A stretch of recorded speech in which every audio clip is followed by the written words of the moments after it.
Hi everyone, Summer with Astariasen, and today we're going to talk about the Steampunk Faerie Tarot, which is one of the ones that I have been waiting to get my hands on. This looks like a super cute deck. Look at that.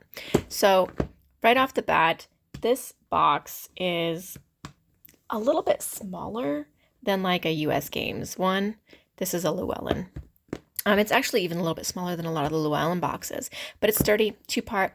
However, when I open it up, because, I've already played with the cards and the book and everything, it seems like the cards don't quite fit in here. They keep moving around, and like it wasn't quite done as big as the deck is, which is a little bit frustrating, especially since Llewellyn has a little bit of a thinner cardstock, so it bends a lot easier than thicker cardstock. I love Llewellyn cardstock, don't get me wrong, it's super easy to shuffle everything else, but when you get boxes like that makes it a little more difficult. All right, if you want a quick walkthrough, in the description is my shorts version of this walkthrough, which is like a total of a minute long, which you can slow down if you want to, but I usually do like a minute really quick walkthroughs, and then my long ones are in this form. Right off the bat, the book is really good. You get this whole like fairy experience at the beginning, talking about, going into the fairy realm via some mushrooms. And then you get like the laws of the land. She talks a little bit about the different suits, wands, pentacles, cups, swords, and what they represent in here. And then we go into like the mechanics, so like how to do tarot. It's really great. It's a great book for beginners. It gives you questions to ask, ideas for shuffling, reversal, spreads, laying the cards, all that kind of stuff, including tarot journaling, which I really love.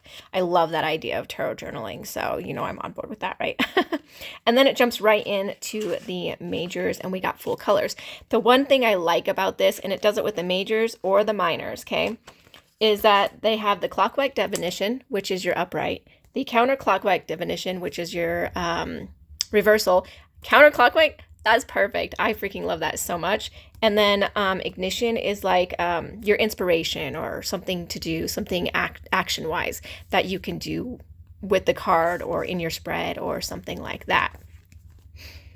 All right, let me get you set up for the walkthrough. All right, so first up, we're going to talk about the majors. I love this Fool card. Look at her. She is so happy. She's getting ready to start on a journey. She doesn't know if it's going to be good or bad. She's just excited about the starting of it. I love that idea with the Fool. The Magician, she's kind of cool looking. I like this witchy aspect that's going on here. But I think she's an elf. Yeah, she's an elf. She's an elf. Okay, so I like that there's all the different things that go in with the Magician. This is a RWS clone for sure still, so don't worry about that. I might zoom you in just a little bit here. That might work out better. Okay, so the High Priestess, I love the High Priestess because the book aspect, and then there's this telescope in the background as if she can see everything, okay? Not only does she learn things, but she sees everything. And what a perfect High Priestess. Here's the Empress, very fun. The Emperor, also, an interesting little character there. Staying true to like steampunk vibes for the steampunk fairies. And I like that these two fairies are for the Hierophant. They're like, one's going on the journey, one's already there, one's given a key, It's like a learning process and like a student-teacher relationship that's definitely there. The Lovers, I thought this one was a unique Lovers card. Here's this mechanical dragon in the background instead of the third person, and then the two lovers. So it's as if something could possibly come between them if they let it, kind of thing. The Chariot, oh, look at these guys. I'm definitely liking the steampunk vibe on the Chariot. All right, Strength. This is such a pretty card. I love how little she is compared to the dragon, and the dragon's the mechanical one and not her. The Hermit, just on par with Hermit. The Wheel. So Wheel of Fortune. So I don't find the Wheel of Fortune in this card at all. If you do, let me know, but it's hard for me to see the wheel in this. Like it has the time going around and stuff like that, but I just don't see like the full kind of circle going up and going down kind of thing in that card. Here's Justice. I do like the balance and how the wings are out, the wings are closed, arms are open, arms are crossed, or down, I think, down. Yeah. So I like that. The Hanged Man. I thought this was a fun card. She's in a chain webbing, and here's the spider. Sorry, for those who don't like spiders, I'm one of them, sorry. But she is like unique perspective. She's not really stuck. It's a chain, right? So she can't really get stuck in it. She's choosing to be there. I like that.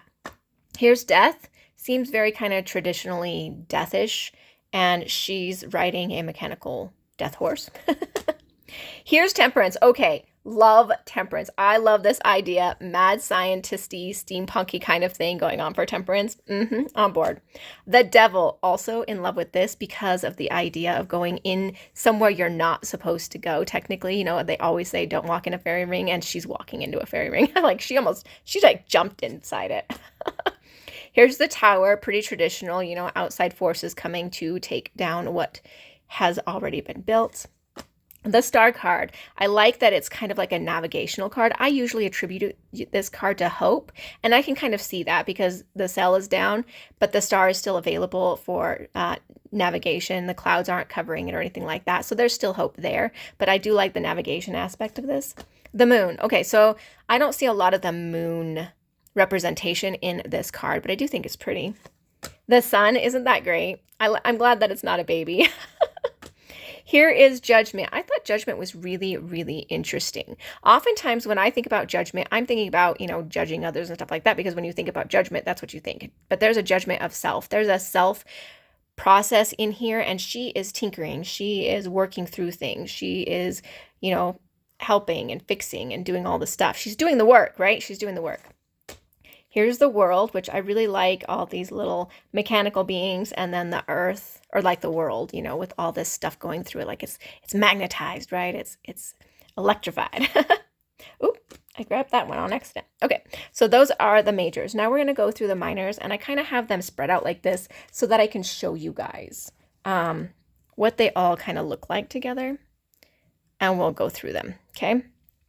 So I love the little gnomes. The Pentacles right now are one of my favorites because of the gnomes. The gnomes are absolutely hilarious. The Swords are sprites. The Wands, oh, I'm missing the Cup of Wands too. Where's that at? Maybe it's at the end of my cups. It is. There it is. All right, so sorry about that. The Wands is the Salamander, and they're like shapeshifters. She talks about in the book. They are shapeshifters, but they prefer to be in their salamander form. And then Cups are Selkies, okay? So I'll just go through all of these really quick to show you what they look like and talk a little bit about the cards. I mean, if I find anything, you know, to talk about really. I find that most of them are very much on par with your Rider-Waite Smith version, which, you know, is exactly what this is. It's a Rider-Waite Smith clone, but more steampunk fairy. This Three of Swords, not a super big fan of. I don't get the thought process behind it. It feels very not thoughty, but like more pentacle-y, but that's, you know, that's just me.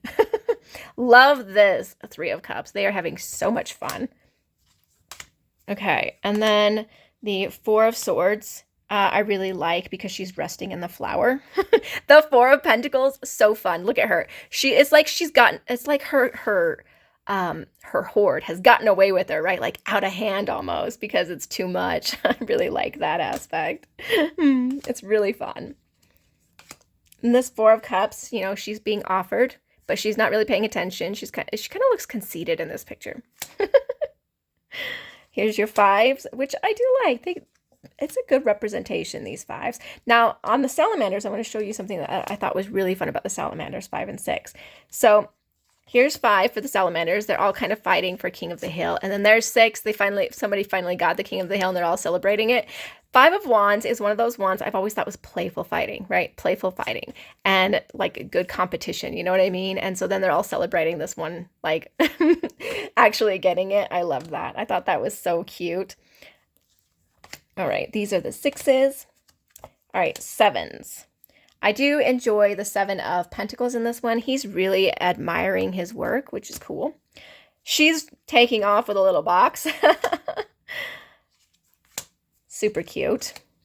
All right, and then we have 8s. This guy, he's hard at work. Look at him. He's just working super hard.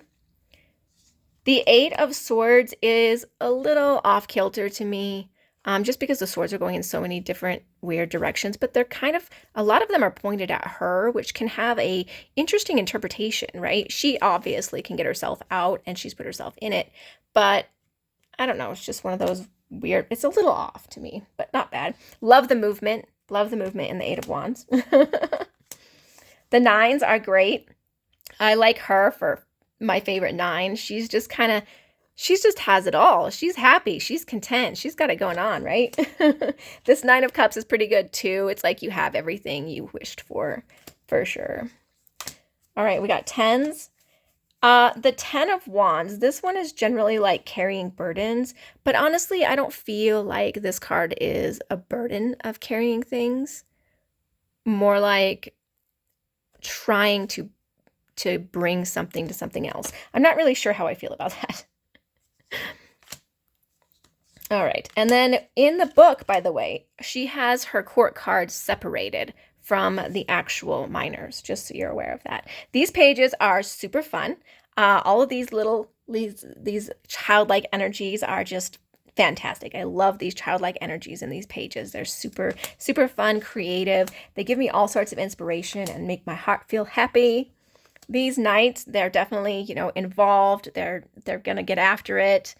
I feel like the Knight of Pentacles and the Knight of Cups maybe should be switched around a little bit, because it feels like this is more like the romantic one and this one is the more, you know, let's do something kind of thing. But I don't know. Passion can be kind of romantic too, right?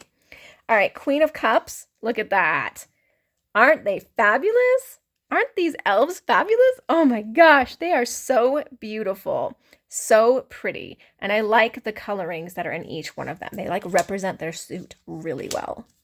And finally, we have our kings. I think my favorite king is the King of Wands. Just his regalness, right? Look at that stash. And his hair. Look at that hair. It's just fantastic, okay? He's my favorite king. All right, so now let's go ahead and take a few look at some pairings that I am going to try out with this deck. Let me get you ready. All right, right before we get into pairings, I wanted to show you the shuffle. Remember, I have small hands, tiny hands, guys, tiny hands. That's a really good riffle shuffle, which is what I expect from the cardstock of Llewellyn, okay? That is exactly what I expect. So let's just mix these up a little bit more. That way we have some variety going on, and let's take a look at some pairings. So my first pairing is going to be with the Forest Fae. I just wanted to see what it would look like with the Forest Fae. I think it will have a good effect. Okay, so we've got the Griffin, be brave and fly above the clouds, judgment, which is interesting, and the Troll Fae, follow the secret signs as treasures can be found where you least expect them, which is interesting for judgment, I think. Ten of Wands, okay. I don't know if that's what I would call a perfect match. Could I see maybe adding one of these cards to a reading to match up? The colors aren't too bad, but I don't think it's not my favorite. It's not my favorite. Okay, let's keep going. Let's move on, move on, move on. So I only have 3 decks here for pairings that we're going to try. We're going to try the Land of Giants next. It just seemed like a fun deck. It's much bigger than the tarot. So let's see. I don't know. That's not a bad pairing. I didn't think that of the other one either, though. The colors are definitely more muted in this one than they are in the Steampunk. So the colors don't quite match. Made anew, 5 of Wands, and opportunity. I could definitely see some of that going on. I don't think this is bad, especially reading-wise, but the colors definitely don't match. Promises, Queen of Cups, and Misadventure. Promises, 6 of Wands, and Misadventure. Yeah, I could see these reading together. They're not, like I said, they're not a great, perfect match, but they do have some value, I think, with the reading, I think. Okay. Again, I don't have like any favorites quite yet for pairings. My final one is the Wild Things, Wisdom of the Wild Things Oracle. I don't know, it just felt like it might work, okay? It just felt like it might work. This is also like a glossy deck. And this is also kind of a glossy deck. So, let's see. Okay, right off the bat, I think the coloring is really good. Laughter heals, 6 of Pentacles, light the candle of grace. 6 of Swords with that, King of Cups. Not too shabby, not too shabby. Navigate the flow, the Hanged Man, tend to your partnerships. Okay. Ace of Wands with that. Yeah, I think this one's my favorite out of the 3 that I've tried. This one is definitely my favorite pairing. I don't know about the headshot ones, but you know, I don't think we could have it all our way, can we? Oh my gosh, the Wild Thing ones are just too cute. I definitely think it matches like the energy of this deck. I'm on board with it. Bravely Go, the Devil, Bloom in the Mud. Okay, on board with it. Totally on board with it. This is my pick. Totally my pick. All right. I'm just going to do a couple more here. And yeah, then we're going to go ahead and close it up. So let me know if you guys have this deck and which pairing you like with it. Thank you guys so much for watching. And I hope you have a very great day.